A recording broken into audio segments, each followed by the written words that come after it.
Marcos capítulo 14, a partir do versículo 43, a Bíblia diz assim: e logo, olha a maneira como Marcos inicia o texto, não é?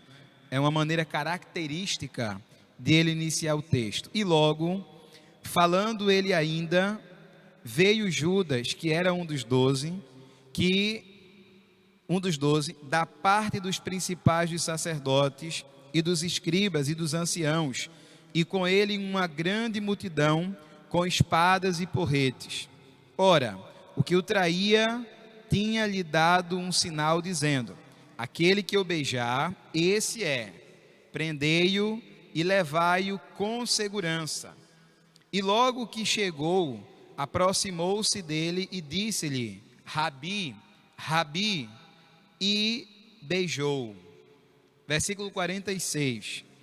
E lançaram-lhe as mãos e o prenderam. E um dos que ali estava presente puxou a espada, feriu o servo do sumo sacerdote e cortou-lhe uma orelha.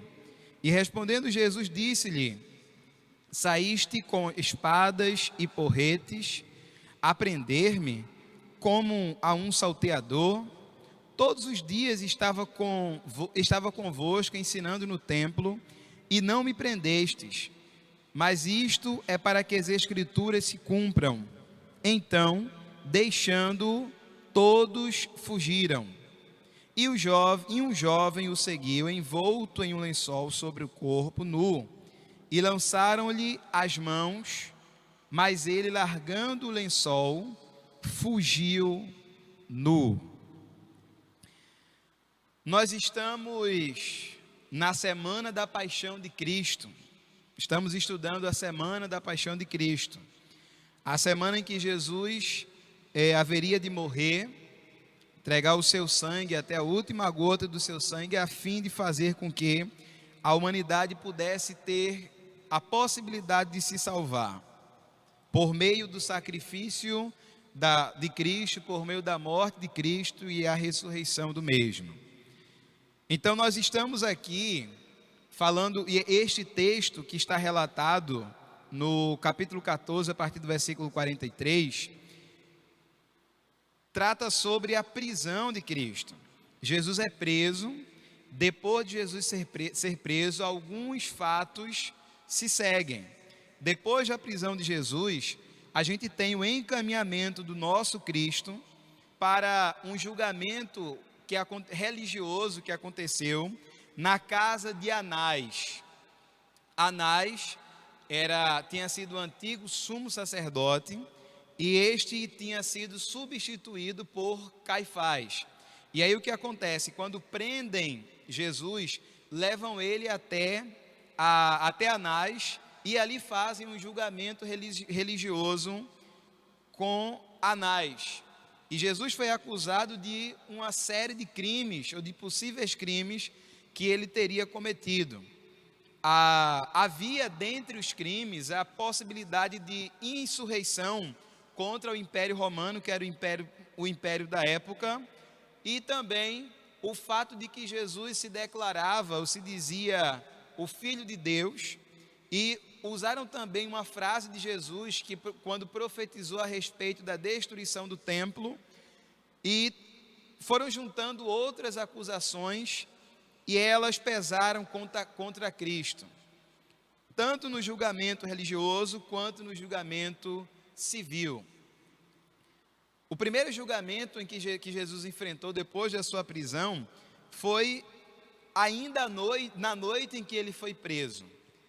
Era início da sexta-feira. Jesus foi preso, estando ele no jardim do Getsêmani, e depois dessa prisão foi encaminhado a Anás. Houve ali um julgamento, só que o julgamento aconteceu à noite, e a verdade é que a corte dos religiosos do judaísmo não deveriam se reunir à noite.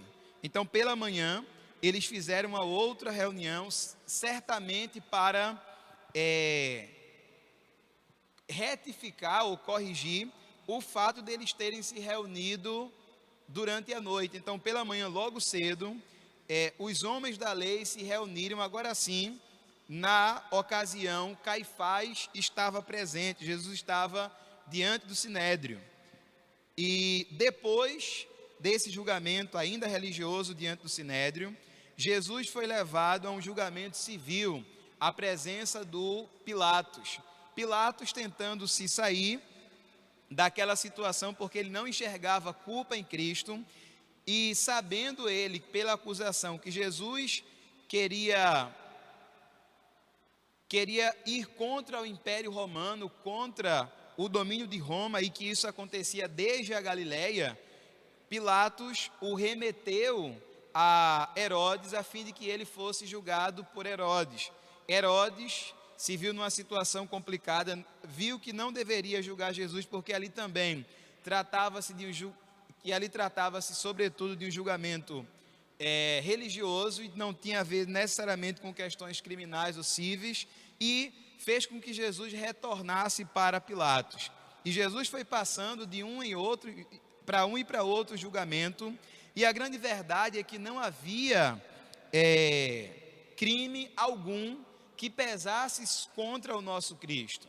Quando ele, por exemplo, se colocava como filho de Deus ou como enviado de Deus e ratificava isso em determinadas coisas, expressões que ele dizia, isso sim era correto, porque Jesus de fato era o Filho de Deus e era o próprio Deus entre os homens. Mas o nosso assunto aqui hoje é exatamente a questão da prisão de Cristo. Jesus, como nosso irmão Alisson falou na semana passada, estava no jardim do Getsemane, e Judas já havia saído para ir buscar aqueles que viriam prender a Cristo. Se você observar na sua Bíblia, Marcos 14, 41, está escrito assim: E voltou terceira vez e disse-lhes: Dormi agora e descansai, basta, é chegada a hora. Eis que o Filho do Homem vai ser entregue nas mãos dos pecadores. Então, Jesus, enquanto estava ali no jardim orando, sabia que Judas já estava se aproximando, e disse aos seus discípulos: agora vocês podem descansar, porque a minha hora está chegando, eu serei entregue nas mãos dos pecadores. Versículo 42, levantai-vos, vamos, eis que perto está o que me trai. Ou seja, ele sentia que a presença que Judas estava chegando junto com a turba, junto com a multidão, na presença dele.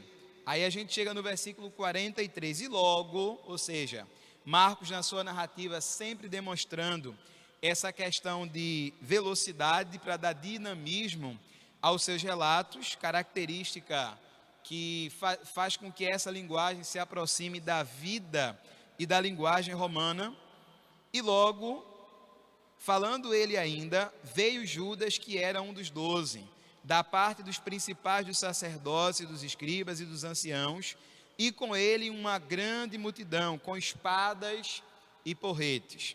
Observe que Judas estava ali, e o cuprô, a armação que haviam montado contra Jesus, estava sendo arquitetada por Judas, obviamente, mas por trás haviam homens da lei, sacerdotes, escribas, anciãos, esses homens que eram a representatividade de Deus dentro o que deveriam ser a representatividade de Deus no meio da religião judaica, obviamente estavam corrompidos e enciumados, porque eles entendiam que Jesus, na verdade, era uma ameaça para o domínio que eles tinham sobre o povo, porque o povo acreditava naquilo que Jesus disse. O povo entendia que a mensagem de Jesus não era uma mensagem cheia de julgos, como eram as mensagens dos homens da lei naquela época. As pessoas entendiam que a mensagem de Jesus era uma mensagem cheia, uma mensagem rica em amor, e por isso seguiam a Cristo e tinham ele de fato como um líder naquela época. Então, os homens da lei, enciumados, juntaram e fizeram um acordo contra o Senhor Jesus Cristo. Compraram a Judas, e a gente não tem aqui, mas a gente sabe que Judas vendeu a Cristo a preço de escravo, 30 moedas de prata. E se você conferir em Zacarias no capítulo 11, no versículo 12, isso estava previsto, ou seja, já Zacarias havia profetizado a respeito de Cristo e dito que o preço dele seria exatamente esse, 30 moedas de pratas, ou seja, o preço de um escravo. Versículo 44. Ora, o que o traía tinha-lhes dado um sinal, dizendo: aquele que eu beijar, esse é, prendei-o e levai com segurança. Judas havia arquitetado um plano. Ele havia dito para os homens que estavam vindo com ele o seguinte: olha, no meio das pessoas no jardim à noite, provavelmente vocês terão dificuldade para identificar o Jesus, que era um homem absolutamente simples. Então, qual foi o sinal que Judas disse que daria? Que beijaria Cristo, e que esse seria o sinal para que prendessem a Jesus e o levassem para ser julgado. Versículo 44. E logo que chegou, aproximou-se dele e disse-lhe: Rabi, Rabi, e o beijou. Então o sinal que havia sido dado foi cumprido. Judas beijou a Cristo, e com esse beijo Judas traía o Filho do Homem. Marcos não registra, mas Mateus, escrevendo essa mesma narrativa, fala palavras que Jesus usou quando foi beijado por Judas. Em Mateus, no capítulo 26, e no versículo 50, Mateus 26 e 50, a Bíblia diz assim: Jesus, porém, lhe disse: amigo, a que vieste? Olha a pergunta que Jesus faz a Judas naquele momento. Amigo, vocativo, né? Amigo, a que vieste? A maneira como Jesus tratou a Judas parece ser até uma maneira irônica, porque Judas estava no meio dele. Judas era um discípulo de Cristo, era um homem com total confiança no meio daquele grupo, e mesmo sendo Judas quem era um discípulo de Cristo, ele traiu o seu mestre.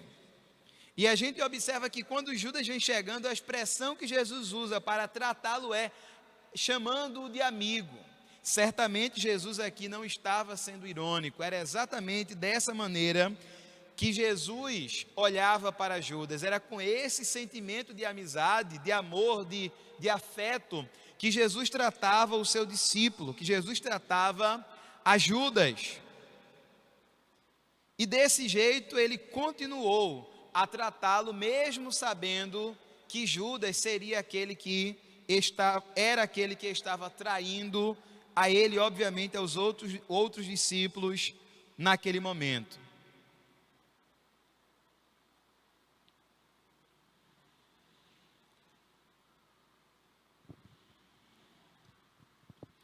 Voltando a Marcos, no capítulo 14,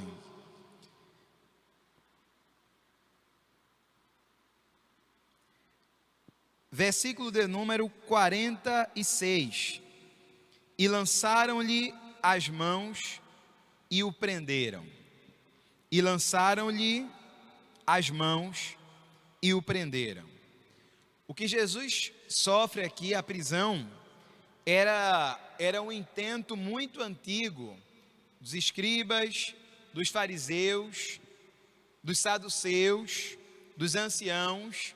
Esses homens ligados às castas do judaísmo, desde sempre tinham o propósito, tinham a intenção de prender a Cristo para matá-lo. Se a gente observar no relato de Marcos, se a gente voltar ao início de Marcos e formos observando os textos que estão aqui, eu não vou citar todos, mas eu queria citar pelo menos um texto de Marcos, Marcos capítulo 3,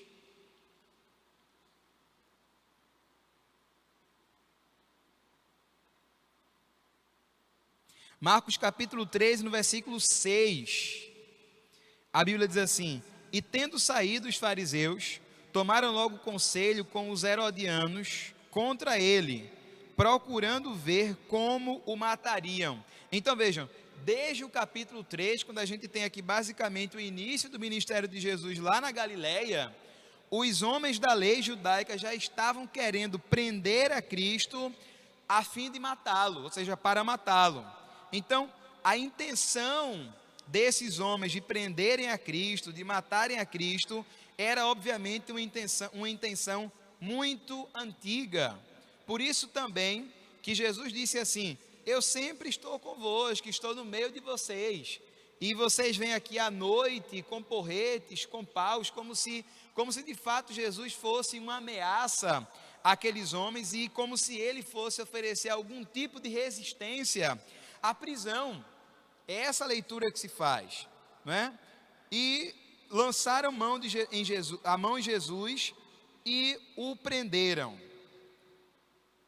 O interessante é que essa prisão aconteceu exatamente pelo fato de que o amigo dele, ou um dos amigos de Jesus, o traiu.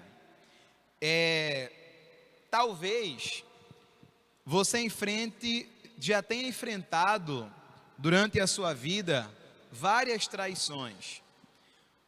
Quando a gente tem uma ligação afetiva com uma pessoa, de certa maneira isso nos vulnerabiliza emocionalmente falando.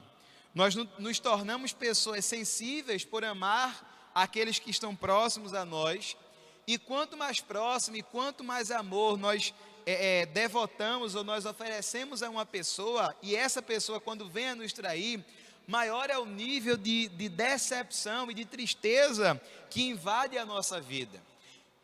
Quando você enfrentar traições, você não pode esquecer de uma coisa: o teu Cristo, o teu Deus, também foi traído. E mesmo diante da traição, o comportamento que ele tinha para com Judas era um trato de amizade. Foi Jesus certamente que chamou Judas para ser o seu discípulo, como chamou os outros discípulos também. E o que foi que aconteceu? Este homem que estava próximo de Cristo, que era inclusive aquele que carregava a bolsa, Judas era o tesoureiro daquele grupo, e sendo ele o tesoureiro, obviamente era um homem de extrema confiança de Jesus e de extrema confiança no meio das pessoas que estavam com Jesus. E mesmo assim, Judas o traiu. A palavra de Deus nos mostra que quando Jesus estava sendo preso, um dos seus discípulos reagiu. No versículo 44 está escrito: e um dos que ali estavam presentes puxou a espada e feriu o servo do sumo sacerdote e cortou-lhe uma orelha. Mateus capítulo 26, versículo 53. Mateus 26 e 53. Jesus está respondendo a Pedro, que foi exatamente este discípulo que desembainhou a sua espada e feriu o servo do sumo sacerdote. E aqui a gente não tem em Marcos o relato de quem era esse servo do sumo sacerdote. Mateus também não revela, Lucas também não, mas João nos revela que esse homem chamava-se Malco. E Jesus diz que Pedro deveria colocar a sua espada na bainha, e disse assim, Mateus 26 e 53: ou pensas tu que eu não poderia agora orar ao Pai, e que Ele não me daria mais de 12 legiões de anjos? Ou seja, Jesus olha para Pedro. João também registra o nome dele, que de fato o discípulo foi Pedro, e a gente vai verificar isso aqui no Evangelho de João. Vamos agora ao Evangelho de João, João capítulo 18, versículo de número 10. João 18 e 10. Abra sua Bíblia aí na sua casa. João 18 e 10. Então Simão Pedro, que tinha a espada, desembainhou-a e feriu o servo do sumo sacerdote, cortou-lhe a orelha direita. E o nome do servo era Malco. Aí lá em Mateus, Jesus disse assim: ô Pedro, faz o seguinte, guarda essa espada, homem. Não precisa disso. As coisas que estão acontecendo aqui, neste jardim, são para cumprir aquilo que estava predito ao meu respeito. Ou seja, Jesus sabia que ele seria preso e que ele deveria ser preso. E ele tinha acabado de avisar a Pedro, Tiago e a João que aquele que o traía estava se aproximando e que importava que o Filho do Homem fosse entregue aos homens ou aos pecadores.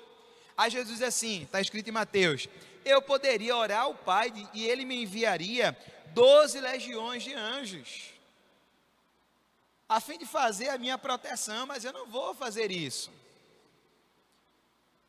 Uma legião de soldados romanos tinha algo em torno entre 3 e 5 mil homens.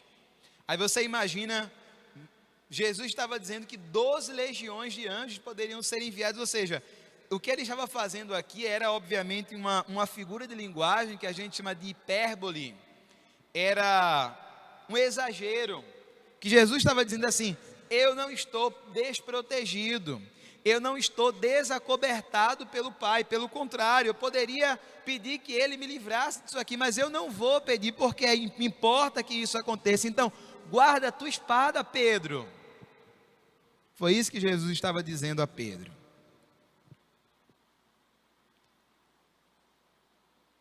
Voltando a Marcos. Voltando a Marcos, Marcos 14.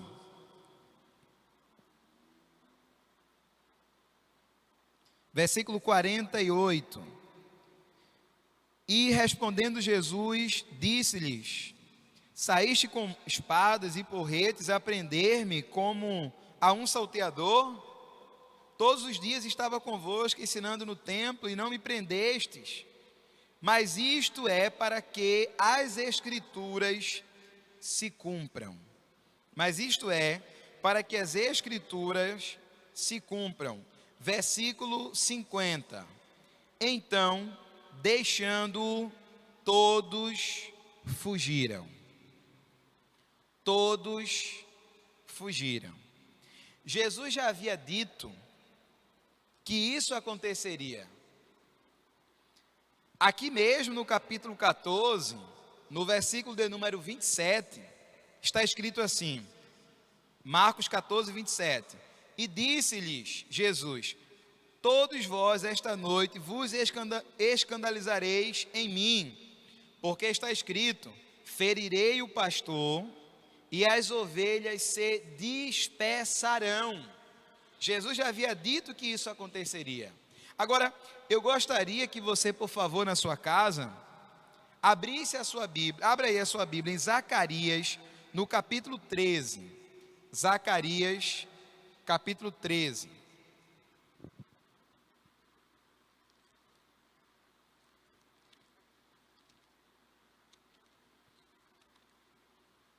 Em Zacarias, no capítulo 13, a partir do versículo de número 6, eu quero fazer essa leitura com você. Zacarias 13 e o verso 6.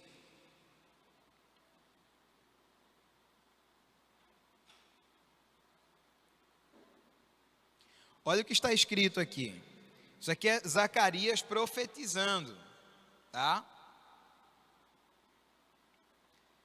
E se alguém lhe disser: que feridas são estas nas tuas mãos? Dirá ele: são as feridas com que fui ferido em casa dos meus amigos. Imagine você, Jesus, de ter operado o sacrifício redentivo aqui na terra, volta às mansões celestes e a essa pergunta: que feridas são estas nas tuas mãos? E ele dirá: as feridas com que fui ferido em casa dos meus amigos. Era assim que Jesus tratava as pessoas.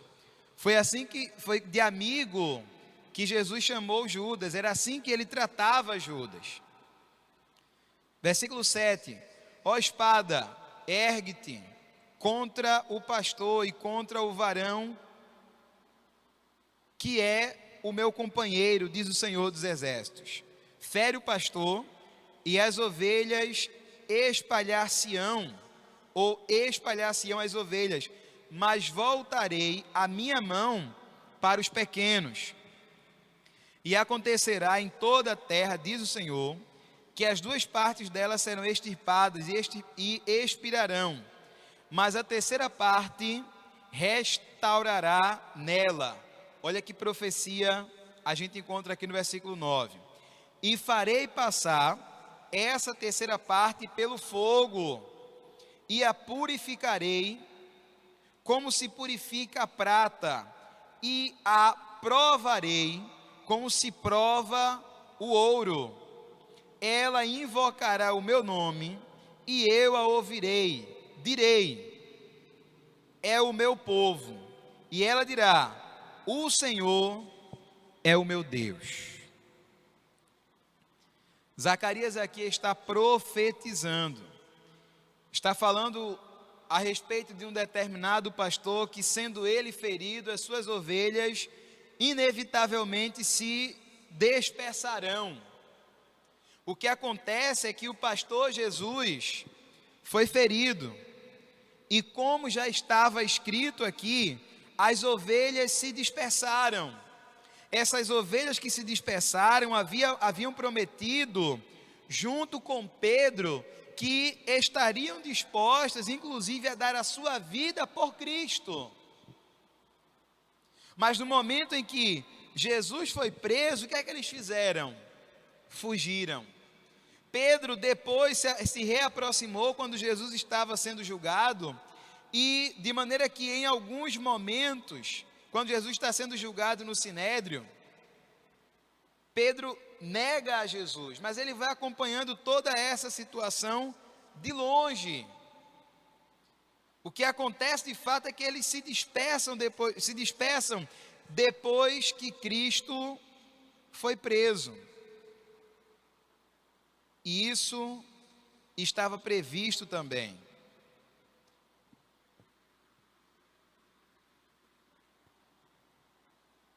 Versículo 51.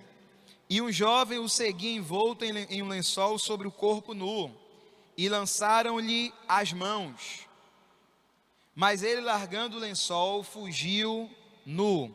Esses dois versículos, o versículo 51 e o 52, a gente não consegue lê-lo em outra parte das Escrituras, tá? Só Marcos registra isso aqui. E a gente não sabe, obviamente, de quem é este rapaz, dado o fato de que não há informações suficientes para nós dizermos quem é este. No entanto, alguns estudiosos sugerem que trata-se aqui do próprio Marcos, o escritor do livro.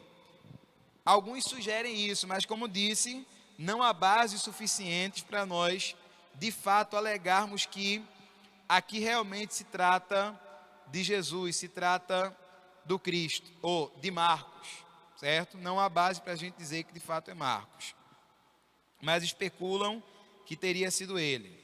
O que a gente observa aqui nesta leitura é que de fato Jesus foi preso, Satanás entrou no coração de Judas e Judas traiu a Cristo, e Cristo aqui está sendo preso e será levado, obviamente, como eu disse no início, a alguns julgamentos.